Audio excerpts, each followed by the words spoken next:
안녕하십니까. 상권 분석 현장에서 박균우입니다. 오늘은 플래그숍에 대한 이야기를 해보려고 합니다. 플래그숍이라고 하는 것은 이제 기업이 브랜드 직영이나 그리고 이제 프랜차이즈 형태의 이제 가맹점을 전개하면서 대표 점포로 내세우고 하는 그 점포를 말합니다. 즉 이제 깃발이 되는 그런 점포를 플래그숍이라고 이제 말씀을 드릴 수가 있을 것 같습니다. 플래그숍의 형태는 모습 비슷해 보이지만 실질적으로 기업들이 이제 목표하는 바에 따라서 목표하는 바에 따라서 전개 목적도 이제 더 다르게 나타나는 게 이제 플래그숍의 형태들입니다. 국내에서 이제 플래그숍을 전개했던 그 업체들을 보면은 대체적으로 이제 그 목적들은 세 가지 목적으로 나눌 수가 있는데, 첫 번째는 이제 기업이나 이제 브랜드의 이제 홍보에 직접적인 홍보 목적을 하는 경우들이고, 두 번째는 프랜차이즈 업체가 가맹점 모집을 하기 위해서 플래그숍을 전개하는 경우들입니다. 그리고 이제 세 번째는 재무적 이익을 취하기 위한 목적을 가지고 이제 점포를 내는 경우인데, 여기서 세 가지 목적을 세부적으로 보면은, 첫 번째 기업이 이제 브랜드의 이제 홍보 목적을 위해서 플래그숍을 전개하는 형태들은, 첫 번째는 이 내용들에서 보면은 대기업들이 이제 주로 이제 직영 브랜드를 런칭할 때 업체들이 이제 시장 진입 초기에 아주 이제 임팩트 강한 상권이나 입지에 출점해서 짧은 시간 안에 소비자들에게 어필하기 위해서 이제 어필하고 이제 브랜드의 홍보 효과를 극대화하기 위해서 이제 출점하는 경우들입니다. 스타벅스가 시장 진입 초기에 주로 이제 오피스가 아니라 이제 역세권, 그리고 직경력 강한 상업용 건물 중심으로 점포를 집중적으로 출점한 사례가 이제 이런 사례에 해당이 될 수가 있고, 그리고 이제 대기업에 의해서 런칭되고 하는 그 외식 브랜드 같은 경우, 외식 브랜드나 카페 등이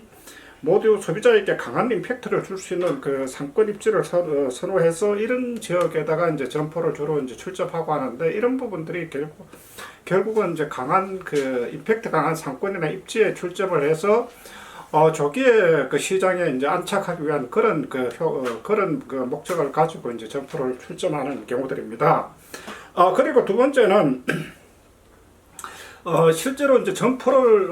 출점하고 하는 상권 입지가 다른 홍보 수단을 뛰어넘는 경우입니다. 예를 들어 가지고 이제 가장 대표적인 경우가 이제 그 명동 상권인데, 명동 상권은 아시다시피 임대료 자체가 1층에 이제 수천만 원에서 이제 수억 원까지 해당되는 그런 점포들이 이제 수두룩합니다. 실제로 이런 부분들은 결국은 그 점포 출점으로 인해서 수익을 내는 목적들보다도 명동 사건이 가지고 있는 그런 특징들, 즉 명동 사건은 국내 이제 대표적인 이제 패션이나 뷰티 그리고 잡화 브랜드들의 이제 플래그숍의 소위 이제 성지라고 알려지는 그런 사건입니다. 브랜드들이 이제 명동 상권을 선호하는 그 목적은 서울 중심부에 위치해 있고, 대한민국 대표 유통상권들이 인근에 이제 집중되어 있고, 외국 관광객에게는 숙소와 관광지가 연계되어 접근성이 그만큼 이제 뛰어나다는 그 점을 장점으로 둘 수가 있어서 기업과 브랜드를 알리는데 그만큼 이제 효과적이라고 볼 수가 있습니다. 그래서 월 임대료가 이제 억대가 넘어가도 실제로 이제 TV나 신문 등의 이제 매체 광고보다 오히려 명동 상권에 출점하는 부분들이 오히려 그 이상의 광고 효과를 누릴 수 있기 때문에 명동 상권에서 앞서서 이제 출점하고 하는데, 실질적으로 이 부분들은 코로나를 겪으면서 조금 주춤하기는 했지만은 최근에는 많이 이제 회복되었다고 볼 수가 있습니다. 이런 부분들은 실질적으로 명동 상권에서 출점함으로 해서 국내뿐만 아니라 글로벌 시장에서도 이제 외국인들이 명동 상권에서 쇼핑을 함으로 해서 그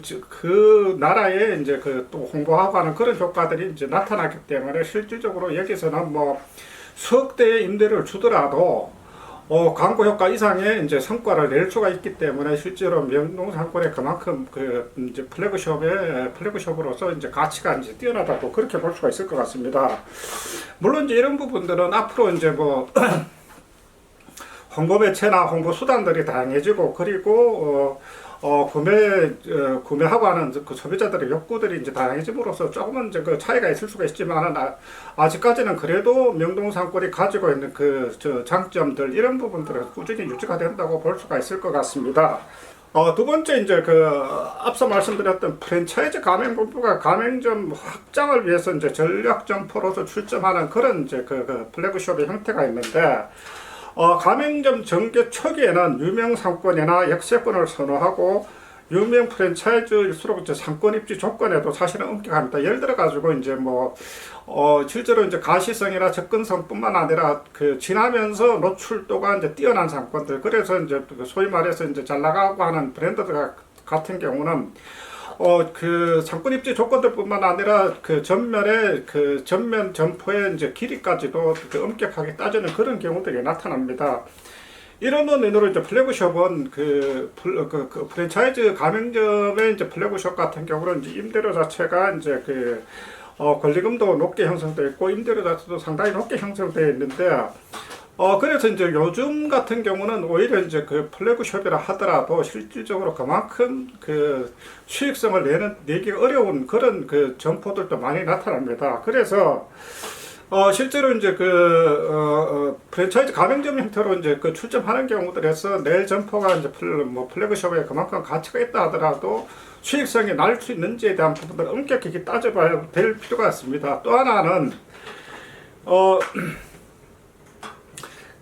앞서 말씀드렸다시피 이제 프랜차이즈 업체들의 이제 소비자들의 욕구, 프랜차이즈 가맹점들을 이용하는 소비자들의 욕구들이 다양해지면서 수익성 자체가 떨어지고 하는 데에는 최근에는 어쨌든 구매 패턴들도 차이가 있겠지만은 과거와 같이 유명 상권들보다는 이제 스마트폰의 보급들이나 이런 SNS가 활발해지면서 소비자들이 찾아가고 하는 그런 상권 입지도 많은 차이가 있기 때문에 실질적으로 이만큼 효과가 나타나는 부분들에 대해서 좀 더 엄격하게 따져볼 필요가 있습니다. 세 번째는 이제 재무적 이익을 위한 플래그숍인데, 재무적 이익은 소위 이제 2010년대 이후에 프랜차이즈 업체에 이제 투자 열풍을 몰고 와서 이제 실질적으로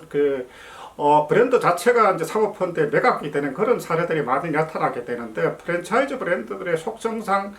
여러 사람들이 이제 주주가 되는 경우들보다는 가족 기업들이나 이런 부분들이 많기 때문에 소위 이제 1, 2인들이나 소수의 인원들이 수천억의 수백억 내지 이제 천억대 이상의 이제 이익을 가져가는 경우들이 많이 나타납니다. 그래서 재무적 이익을 위해서 이제 플래그숍을